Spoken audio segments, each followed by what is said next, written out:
कि इमरान खान साहब जाते जाते पाकिस्तान के साथ गेम खेल गए। उनको पता था कि अकाउंट में पैसे पड़े कोई नहीं हुए, नो कॉन्फिडेंस मोशन मेरे खिलाफ आ गया है। उन्होंने कहा जाते जाते पेट्रोल सस्ता कर देता हूँ काफी ज्यादा। लोग कहेंगे देखो हालात इतने अच्छे थे कि इमरान खान साहब जो है वो पेट्रोल सस्ता कर गए। देखें इंडिया, वहां आज तक कभी सिस्टम डिरेल नहीं हुआ, वहां कभी फौज ने वहां पर कब्जा ही नहीं किया। तो भारत को दिल में कोसते रहिए कि आप बिगाड़ वैसे कुछ सकते नहीं है कि इमरान खान साहब जाते जाते पाकिस्तान के साथ गेम खेल गए। उनको पता था कि अकाउंट में पैसे पड़े कोई नहीं हुए, नो कॉन्फिडेंस मोशन मेरे खिलाफ आ गया है। उन्होंने कहा जाते जाते पेट्रोल सस्ता कर देता हूँ काफी ज्यादा। लोग कहेंगे देखो हालात इतने अच्छे थे कि इमरान खान साहब जो है वो पेट्रोल सस्ता कर गए। और जब नई हुकूमत आएगी, जब वो पेट्रोल की कीमतें बढ़ाएगी, तो मैं कहूँगा देखो ये निकम्मे हैं, मेरे आने से पहले ही इन्होंने जो है वो ये कर दिया कि आते ही इन्होंने, मैं पीछे क्या हटा, इन्होंने कीमतें बढ़ा दी। इससे तो अच्छा इमरान खान साहब थे, उन्होंने कम से कम ये नहीं। मैं यहाँ पे एक बंदे से मेरी मुलाकात हुई है जो मिफ्ता इस्माइल साहब से मिला था जब वो वॉशिंगटन आए। तो उन्होंने मुझे बताया कि उन्होंने कहा कि मिफ्ता इस्माइल साहब काफी गुस्से में थे और ये कह के गए कि यार इन्होंने इमरान खान साहब ज्यादतियां कर गए हैं कि जो कोयला खरीदना था वो नहीं खरीदा, जो पेट्रोल खरीदना था वो नहीं खरीदा, ऑर्डर देने थे वो ऑर्डर तक देने बंद कर दिए ताकि बीच में ये गैप आए, हालात खराब हो, अवाम की ओपिनियन पीटीआई के खिलाफ और नून लीग के खिलाफ हो। अब आप इमेजिन करें कि हुकूमत इस तरह करती है कि अगर आप कोयले से बिजली बना रहे हो तो आपका काम है कोयले के ऑर्डर दे के जाओ। आप तेल या बिजली बना रहे हो तो ऑर्डर दे के जाओ, अगली हुकूमत उसको देखती रहे। इन्होंने क्या किया, इन्होंने वो बीच में डेलिब्रेटली ये सारा जो बिजली जा रही है, हालात खराब हुए हैं पाकिस्तान में, ये सारा इमरान खान साहब ये पूरा करके गए। और मुझे सख्त एतराज है आपके ऊपर कि आप ऑरेंज जूस पी रही हैं और मुझे बाहर आपने कहा जी कि हवा में बैठो तुम। इमरान खान साहब को ये पता था कि मैं ये जो है ना एक वो खोद के जा रहा हूँ, कुआं खोद के जा रहा हूँ जिसपे अगली हुकूमत ने आके गिरना है। और अभी आपको पता है इमरान खान साहब ने क्या किया है कि आपको पता है आरजू साहबा, कुछ 11 साढ़े 11 अरब डॉलर के फॉरेन एक्सचेंज रिजर्व पड़े हैं, जिसमें से आपको पता है कुछ पैसा सऊदीज का पड़ा है, कुछ अमारातीज का पड़ा है, कुछ चाइनीज का पड़ा है, और उसमें से वो पैसा तो हम लगा भी नहीं सकते, वो तो हम कहीं पे कुछ कर भी नहीं सकते। और हमारा जो इम्पोर्ट बिल है वो बहुत ज्यादा है।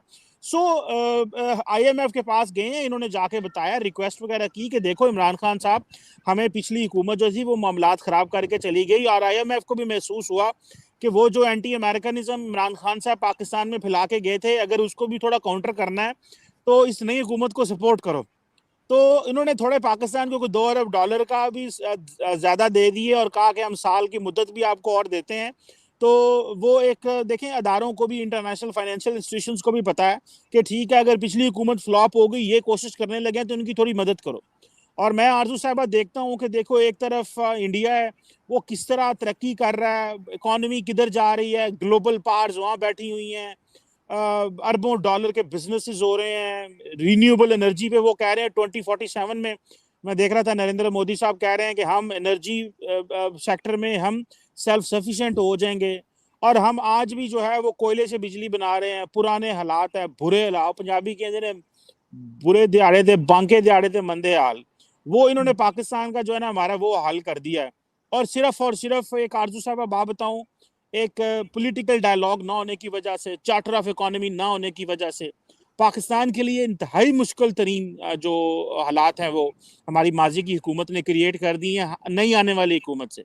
जिससे मुराद इमरान खान साहब का ये नहीं है कि अगली हुकूमत जो है वो क्या डिलीवर करेगी जब आपने कोयले के ऑर्डर नहीं दिए हुए, जब आपने बेसिक देखें, आपने मार्केट, कोयला कोई जमीन से तो नहीं निकलता, आपका कोयला आप दुनिया से मंगवाते हैं, तो आपको पता है जब बाहर ऑर्डर देंगे तो आप अपना वो बिजली पूरी की सप्लाई पूरी करेंगे।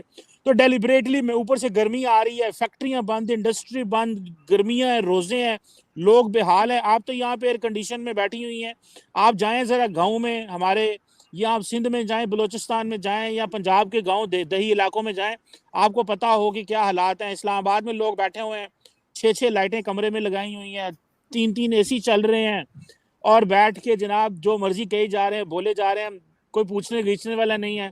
और उधर गरीब बंदे को जो है बेसिक पंखा नहीं मिल रहा। आरजू साहबा, हम देहात के लोग हैं, हमें पूछें, रोजाना मेरी अपने देहात गाँव में बात होती है, वहाँ पे मेरे कजन, मेरे दोस्त, मेरे भाई मुझे बताते हैं कि इमरान खान साहब हमें किस मुश्किल में छोड़ कर चले गए हैं सिर्फ सियासत करते करते। जी मैडम। सर आप बिल्कुल ठीक कह रहे हैं, इसीलिए आप शायद इस वक्त अमेरिका के किसी गांव में बैठे हुए हैं और वहाँ यकीनन गर्मी होगी और अगर आप मुझे कह रहे गांव का, तो मेरा गांव तो इंडिया में वो इलाहाबाद कड़ा, मैंने जगह भी बता दी है लोगों को। अब उधर तो मैं जाने से नहीं, आप लोगों ने इतने अच्छे टर्म्स कर रखे हैं कि वीजा नहीं मिलेगा आने जाने में, वो बजरंगी भाईजान की तरह जाना पड़ेगा।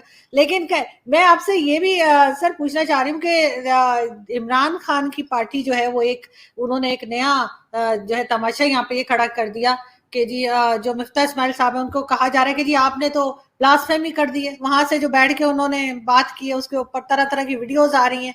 तो आपको नहीं लगता ये लोग कुछ मुल्क के लिए नहीं सोच रहे? साथ साथ इमरान खान का कहना है कि जी मैं धरना दूंगा इस्लामाबाद में आके, और वो बैठ जाएंगे डी चौक से, मतलब जहां से उनका सफर शुरू हुआ था वहीं पे दोबारा वो जाके उस डी चौक पे बैठने वाले हैं। तो कुछ लग रहा है आपको कि ये गवर्नमेंट चल पाएगी जो अभी आई है शहबाज शरीफ साहब की, या ये भी कुछ घबराहट लग रही है? क्योंकि हर जगह जो है बहुत ज्यादा इन्होंने इस्लामाबाद में सब कंटेनर्स और लगा दिए हैं, रोड्स ब्लॉक करनी शुरू कर दी हैं। आपको लग रहा है कुछ ज्यादा ही, मतलब ये गवर्नमेंट भी कुछ, हमें वो जो इमरान खान साहब कहते थे घबराना नहीं है, लेकिन ये भी कुछ घबरा गए? नहीं, देखिए मेरी बात सुने, ये गवर्नमेंट एक डेमोक्रेटिक प्रोसेस के जरिए आई है। मुल्क में पहली दफा डेमोक्रेटिक ट्रांजिशन हुई है, विद इन द पार्लियामेंट एक तब्दीली आई है, पहले डेमोक्रेटिक वे से आई है, जो कि मेरा ख्याल है इसी वजह से मुल्क में स्टेबिलिटी भी है, वरना बड़ा कुछ हो सकता था। एक बात। दूसरी बात ये, आपने जो मिफ्ता इस्माइल साहब की बात की, उस बेचारे ने क्या कहा है? उसने यही कहा है यार, अमर बिल मारूफ का नारा मारते हो, अगे थोड़े डांस पार्टियां हो रही हैं, आपने नारा लगाया हुआ है अमर बिल मारूफ जलसा, और उधर गाने बजाने चल रहे हैं, ये कौन सी मजहबी जमात? आप देखिए, इमरान खान साहब को एक काम करना चाहिए, उनको बता देना चाहिए कि वो अब सिर्फ इमरान खान क्रिकेटर नहीं है, वो एक मौलाना है, वो अल्लामा है, वो मौलाना रह गया तो भारत को दिल में कोसते रहिए का बिगाड़ वैसे कुछ सकते नहीं है।